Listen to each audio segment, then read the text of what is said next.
Hey guys, thanks for stopping by. Today we're going to talk about Strix from the game ShatterLine. I'll showcase her passive, her tactical, and ultimate abilities, as well as how to use those abilities to navigate throughout the maps, engage in firefights using those abilities, and win them consistently. Strix is a very versatile character in both PvP and PvE. She's a lot of fun to play, and I know for sure that you're going to think the same after this video is done. So let's get into it. Alright guys, you can see here this is Strix.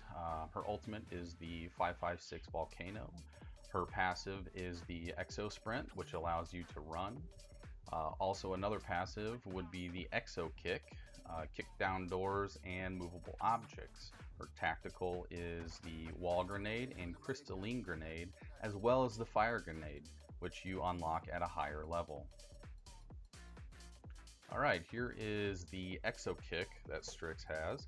It allows you to kick movable objects much quicker and farther than other characters.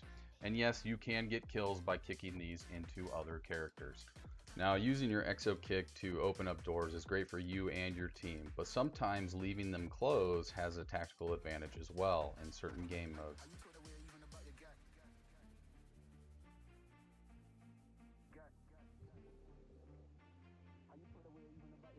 Here's a fire grenade and Strix grenade throw lag. I meant to throw it at this person there, and because of the lag I missed.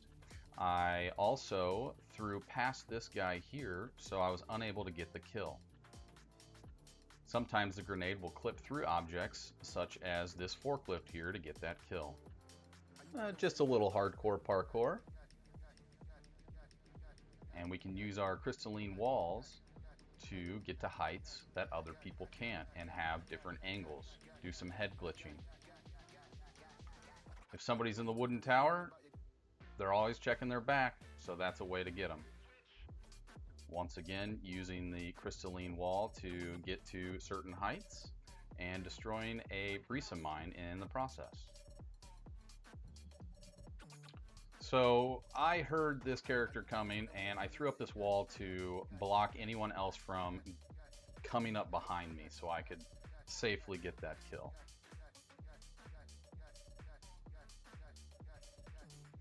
This is a nice little spot because no one expects you to be there, and if you do some tactical waiting, your walls will go away and they will not know you're there.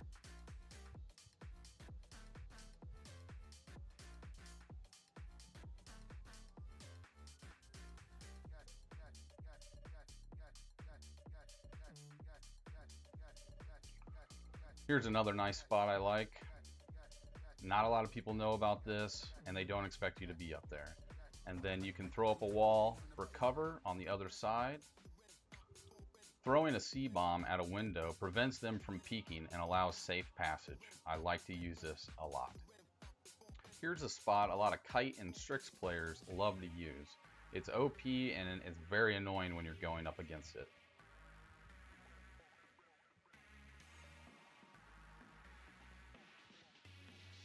So you can also use your C-bomb to deter enemies, just like I did here. He saw the C-bomb and backed up immediately. Now you can travel through it, it'll slow you down, but it won't hurt you.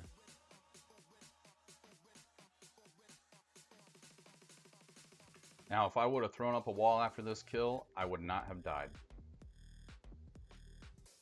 In this next clip, I am completely exposed, and I throw down a wall to even the playing field and secure the kill. Need a tactical advantage? Throw down your crystalline wall and reach new heights. Now this next spot I've never seen anybody else use, and I use it all the time. You can use Kite or Strix. It allows you to 1, gain height, and 2, rotate quickly. And this spot here, I was just goofing around trying to figure out new spots. I don't think it's really worth it unless you have a sniper and perhaps you're playing demolition and you know the characters are coming from the areas that you are able to view.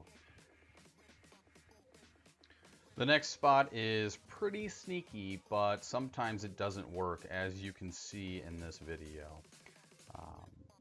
When it does work, it's great. You got great visibility and some cover, but as you can see here, it just did not pan out. Next, I'm going to try to throw a C-bomb through this fence here. It doesn't clip through. It stops as if it were a wall. Not what I wanted, but there's a lot of spots like that. This is a great spot for demolition if somebody's defusing the bomb and you want to kill them quickly without being exposed. You can shoot through this fence, and it's a great tactic.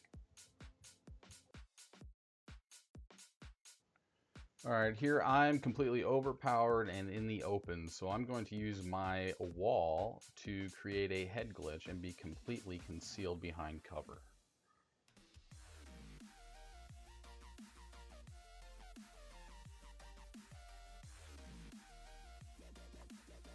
So this spot's really nice.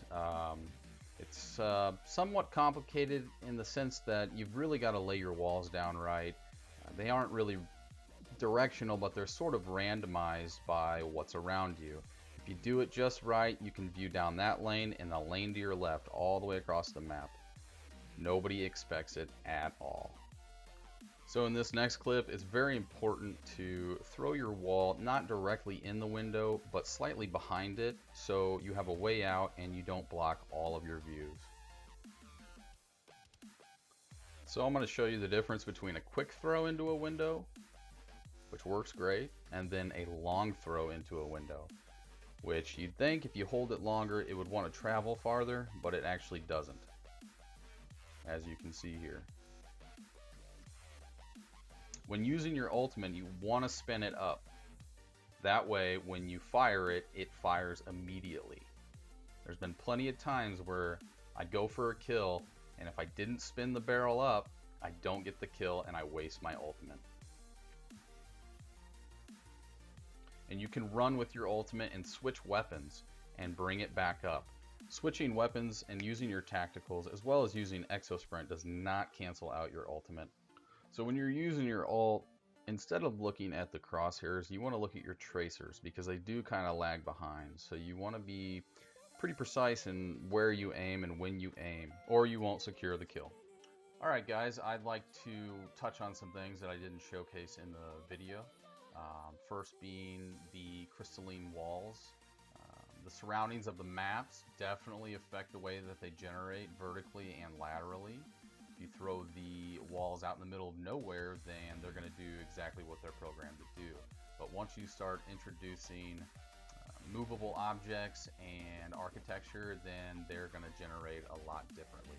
And in some of these areas that I've showcased, depending on where you look and where you're positioned in those areas, your walls are going to react differently. And if you do throw the walls down and you don't like their positioning, you can always destroy them, but it takes a lot of ammo to do so. By the time you're done destroying the wall, the enemy has probably either heard you and located you, and they're probably going to kill you. So the more you do it, the better you're going to get. It's just as simple as that. Another thing is throwing walls in doorways.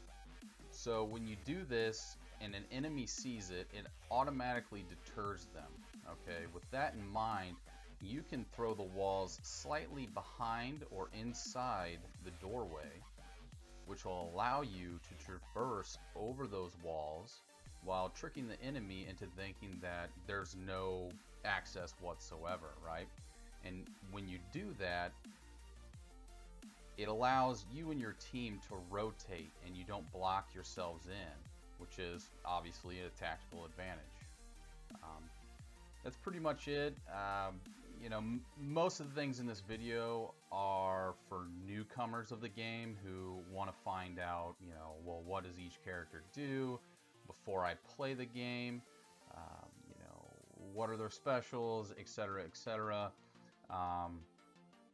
But I hope that some of these spots and what I've showcased does help both beginner and pros.